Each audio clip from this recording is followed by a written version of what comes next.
오늘은 예레미야의 이 마지막 말씀을 통해서 나로 살아내고 너를 살려내는 이라는 제목으로 함께 하나님의 말씀을 나누고 기도하는 밤이 되면 좋겠습니다. 요즘 뉴스를 보면 경제가 위기다라는 그런 이야기들을 많이 듣게 됩니다. 물가가 상승하고 금리가 폭등하고 화폐의 가치가 떨어지는 등의 뉴스가 정말 TV를 틀면 나오는 것 같습니다. 이런 경제 위기는 비단 우리나라만의 문제가 아니라 전 세계가 동시에 겪고 있는 문제입니다. 코로나19로부터 어려워진 경제 상황이 우크라이나 러시아 전쟁으로 이어지면서 곡물과 그리고 석유 공급의 어려움을 지금 온 세계가 함께 겪고 있습니다. 사실 이런 경제 위기로 가장 타격을 입는 것은 바로 경제적으로 가장 취약한 취약계층들입니다. 생계와 관련된 물가가 전부 오르고 그리고 대출 금리가 인상되면서 취약계층들의 사람들이 더 살기 힘들어지고 있습니다.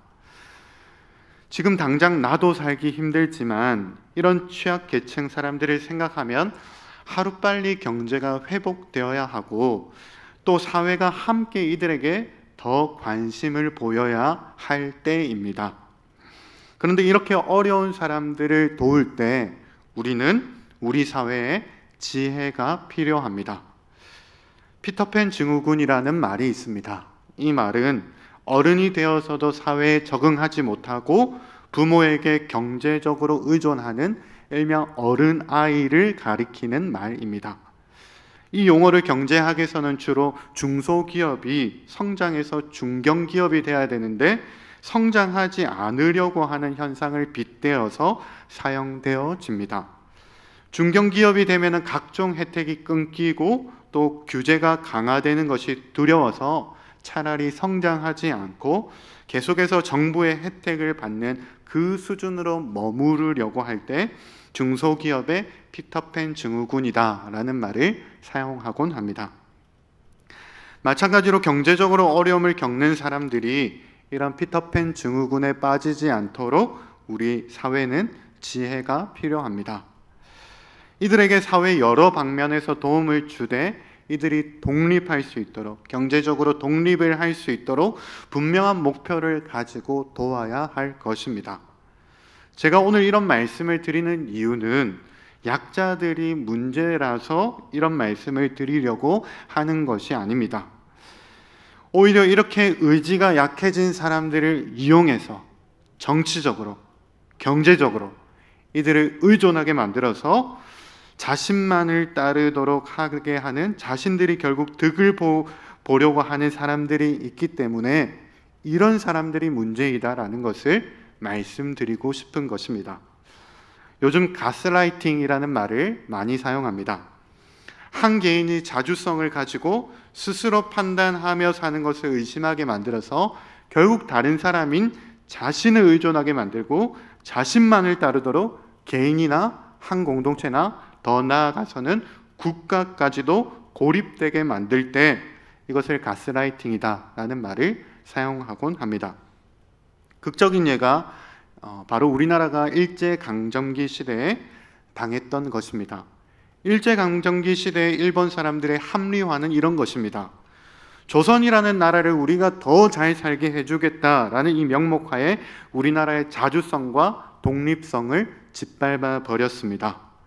이들은 영토를 침범할 뿐만 아니라 신사참배, 창씨개명과 같은 것을 통해서 이 개화운동이라는 미명하에 우리의 정신까지 지배하려고 했습니다. 이것이 바로 가스라이팅입니다. 이 문제에 대해서 그 누구도 지금 우리나라가 그때 약하고 가난했기 때문에 우리나라가 문제였다라고 말하는 사람은 아무도 없을 것입니다. 이런 것을 이용해서 자신들이 극적인 득을 보고 내륙으로 진출하고자 했던 그 일본이 문제였습니다. 그런데 이렇게 일본의 가스라이팅에 넘어간 친일파까지 나오게 되었지만 독립운동가들은 영토는 침범당했을지라도 정신은 지배당하지 않았습니다. 그리고 정신은 결코 정신은 지배당하지 않으며 자주국가를 향한 독립에 대한 열망을 우리 후손들에게 물려주었습니다. 그리고 그 중심에는, 그 독립운동 중심에는 그리스도인들이 있었습니다. 제가 최근에 전도사님 그리고 강도사님과 함께 국내 성지 순례 이 탐방을 하면서 놀란 점이 있습니다.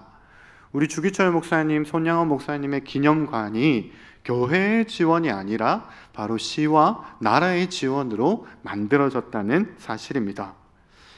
주기철 목사님, 손양원 목사님께서 신앙을 지키기 위해서, 또 한국교회를 지키시기 위해서 신사참배 반대운동을 하신 것이 곧 항일 독립운동을 이끈 원동력이 된 것을 나라나 시도 인정하는 바이기 때문이죠. 여러분, 이렇게 그리스도인은 오늘 설교 제목처럼 나로 살아내고 너를 살려내는 사람들입니다. 그리스도인은 먼저 누군가를 의존하는 사람이 아니라 오직 하나님만을 의지하는 이런 참된 나로 살아가는 사람들입니다. 그리고 우리는 얼마 전에 방영한 이 구해줘라는 이 충격적인 드라마에서 보여준 이단들처럼 자신들을 의존해서 살도록 만드는 그런 집단이 아닙니다. 오히려 하나님 안에서 참된 자아를 찾고 지금 세상에 무언가를 의존하며 살아가는 사람들에게 자유를 선포하고 자유를 주고 그 자유로 참 생명을 낳게 하는 것이 바로 우리 그리스도인입니다. 그런 의미에서 우리는 모두 나로 살아내고 너를 살려내는 사람들입니다. 오늘 이 말씀의 주인공인 시드기야는 바벨론 왕에 의해 꼭두각시처럼 세워진 왕이었습니다. 그리고 평생 자신으로 살아내지 못하고, 그리고 결국 유다 왕국을 살려내지 못하고 멸망으로 인도한 유다 왕국의 마지막 왕이었습니다. 오늘 이 말씀을 통해서 먼저는 우리가 본래 지은 바대로 하나님만 의지하는 나로 살아내는 것, 또 그리고 나로 살아낼 때 진정으로 우리는 너를 살려내는 삶을 살 수 있다는 것을 깨닫는 시간이 되기를 원합니다. 그래서 이 두 가지 주제로 말씀을 나누려고 합니다. 첫 번째, 하나님을 의지하는 나로 살아내는 삶입니다. 먼저 오늘 말씀의 배경을 한번 생각해 봅시다.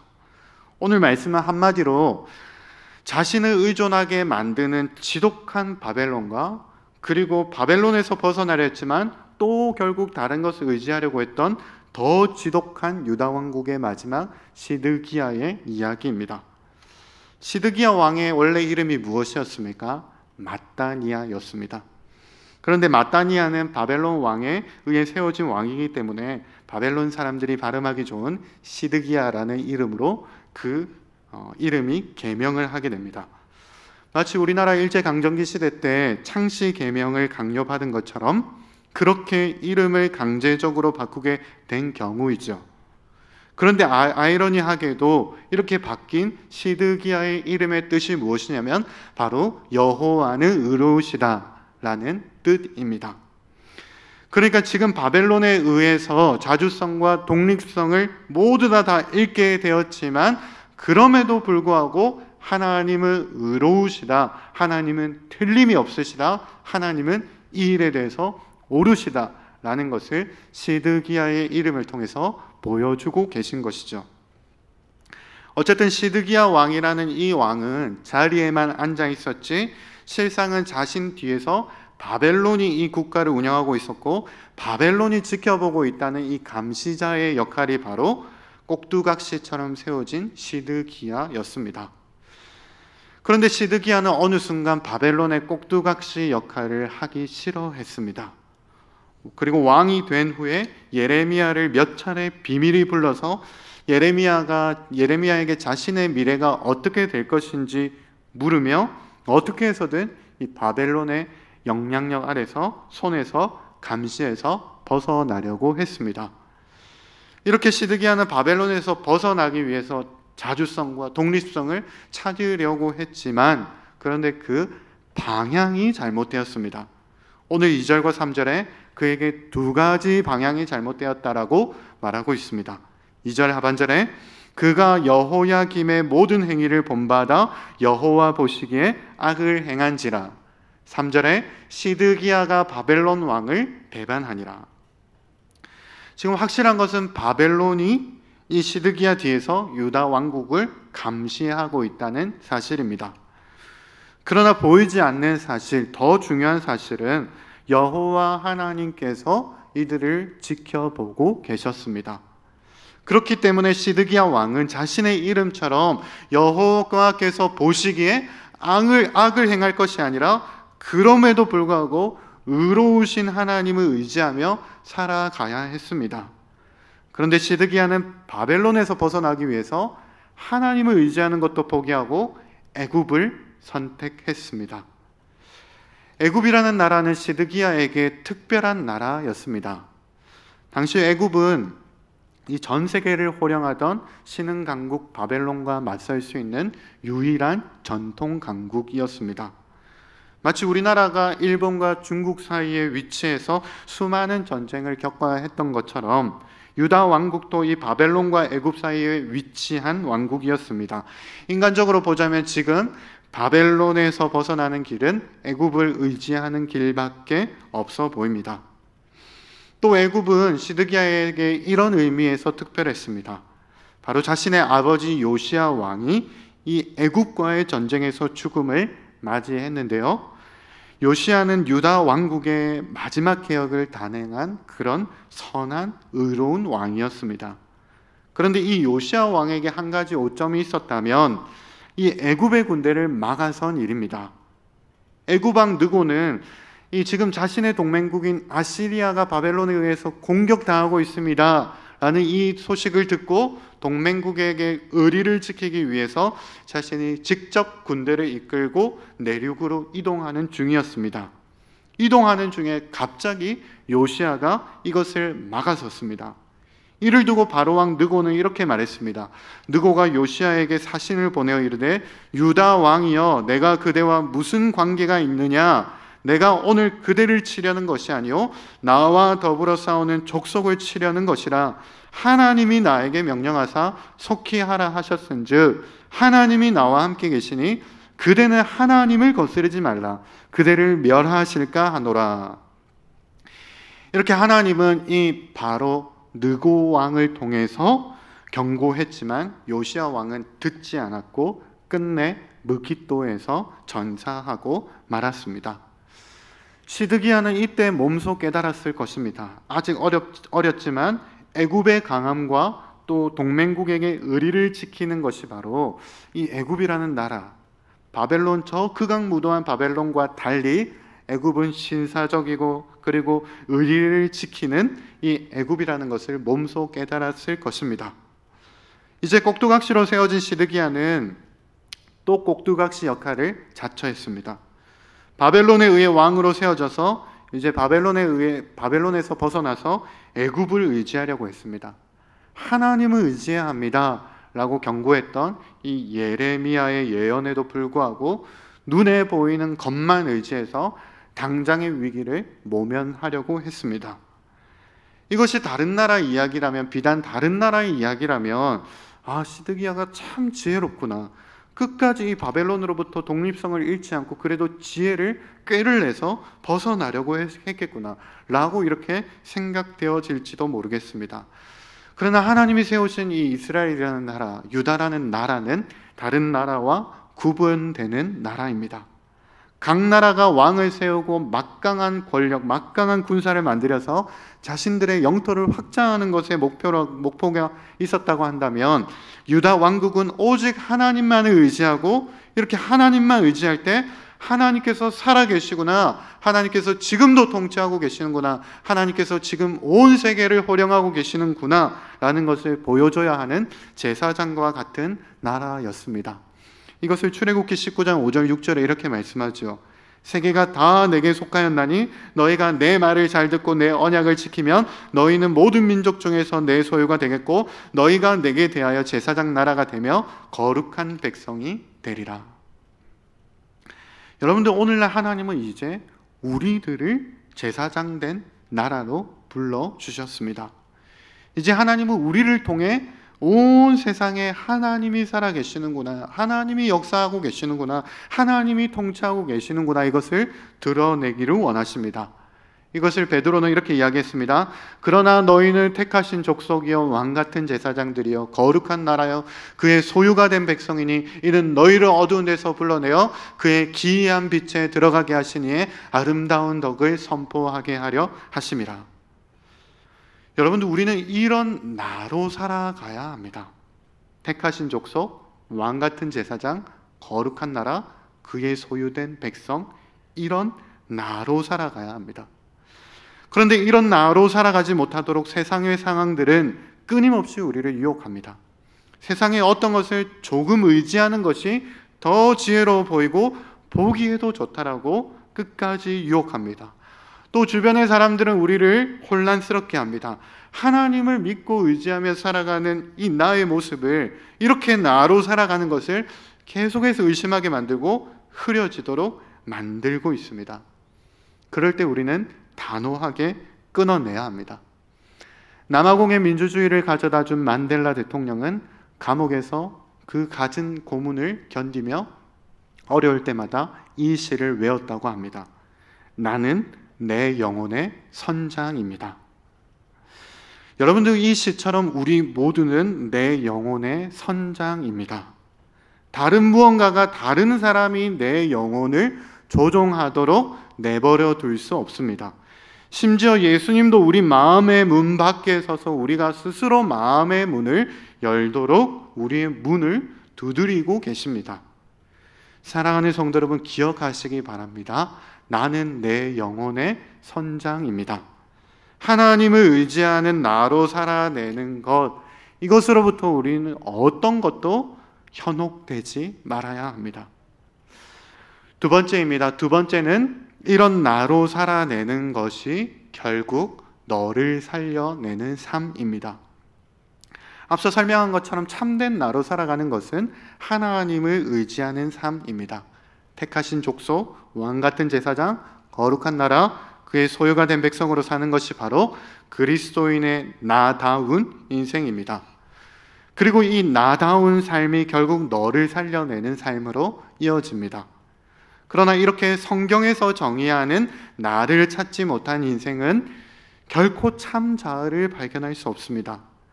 칼빈은 기독교 강요 1권 1장에서 하나님을 아는 지식을 이렇게 설명했습니다.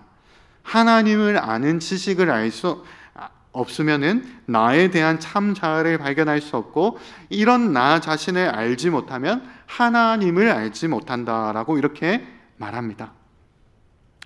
여러분들, 요즘 연예인들이나 사회에 조금이라도 영향을 끼치는 지도자들을 보면 너무 많은, 그리고 너무 높은 도덕성을 요구받고 살아갑니다. 연예인이면 이래야지, 저래야지, 그래야지, 이렇게는 해야지, 지도자라면 최소한 이래야지 라는 너무 많은 요구를 받고 살아갑니다. 물론 앞에 선 자들이 조심해야 되겠지만 너무 많고 아주 높은 요구들이 모이고 모여서 심한 중압감에 살아가도록 만들고 있습니다. 그래서 연예인들 중에 우울증 약을 먹지 않는 사람이 거의 없다라고 하고, 이런 대중의 중압감을 견디지 못한 사람들은 스스로 목숨을 끊기도 합니다. 일명 착한 아이 콤플렉스 때문입니다. 모든 사람들이 보기에 착해야 하고 모든 사람의 기준에 부합하려는 그런 사람은 이 세상에 없는데도 모두에게 좋게 보이기 위해 자신이기를 포기하고 결국 자신을 잃고 마는 것이죠. 시드기야 왕의 아버지였던 요시야를 한 번 더 생각해 봅시다. 요시야 왕, 유다 왕국의 내부 개혁을 완벽하게 이룬 그런 선한 왕이었습니다. 그런데 하나님께서 요시야 왕에게 허락하신 것은 거기까지였습니다. 어느 날 외부에 나타난 애굽이 아무리 원수와 같다고 할지라도 그때 하나님께서 애굽에게 길을 내주는 것이 바로 요시야에게 허락된 길이었고, 이것을 요시야 왕은 들어야 했습니다. 오늘 시드기야도 마찬가지입니다. 예레미야를 먼저 비밀이 불렀을 때 하나님의 뜻을 다 전달받았습니다. 하나님께서는 지금 바벨론이라는 나라를 통해 전 세계를 호령하고 계시고 극악무도한 바벨론이라고 할지라도 자신의 이름처럼 하나님은 여전히 의로운 분이시고 하나님의 뜻은 온 세계 위에 지금 바벨론을 통해 이루어지고 있는 중이었습니다. 지금 바벨론에게 완전히 굴복해야 된다, 일명 가스라이팅의 이 상태에 머물러 있어야 된다라는 것을 말하는 것이 아니라 이 하나님의 뜻에 순종하고 하나님을 의지함으로 바벨론 편에 일단 머무르는 것이 시드기야에게 허락된 일이었습니다. 그런데 시드기야는 이 선을 지금 넘어섰습니다. 모세가 가나안 땅을 목전에 앞두고도 들어가지 않은 이유가 무엇입니까? 모세에게는 거기까지만 허락되었기 때문에 모세는 순종했습니다. 이것이 모세다운 삶이었습니다. 모세로 살아가는 인생이었습니다. 이처럼 시드기야도 시드기야로 살아가기 위해서 바벨론 편에 머물러야 했습니다. 그런데 시드기야는 이것을 거부하고 하나님을 의지하기를 거부하고 애굽의 편에 돌아섰습니다. 그 결과가 어떻습니까? 10절과 11절에 이렇게 말씀합니다.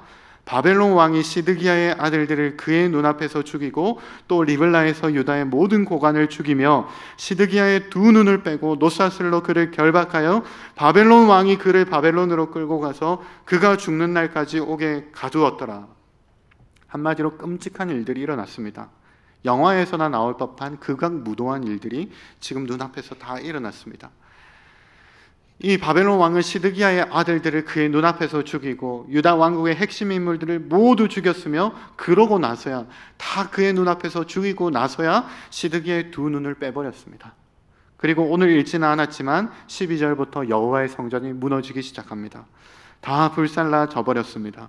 유다 왕국은 이렇게 최후를 맞이하게 되었습니다. 자신으로 살아내지 못한 시드기야 때문에 주변 모든 사람들이 죽음을 맞이했습니다. 사랑하는 성도 여러분, 여러분들은 지금 누구로 살아내고 있습니까?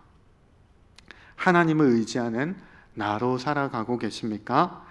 아니면 다른 사람의 눈에 투사된 나를 강요받으며 슬픈 불행한 인생을 살아가고 있습니까? 하나님은 우리에게 각자에게 맞는 달란트를 주셨습니다. 그리고 우리에게 자유를 주셨습니다. 한 달란트 받은 자에게는 한 달란트 가지고 살도록 자유를 주셨습니다.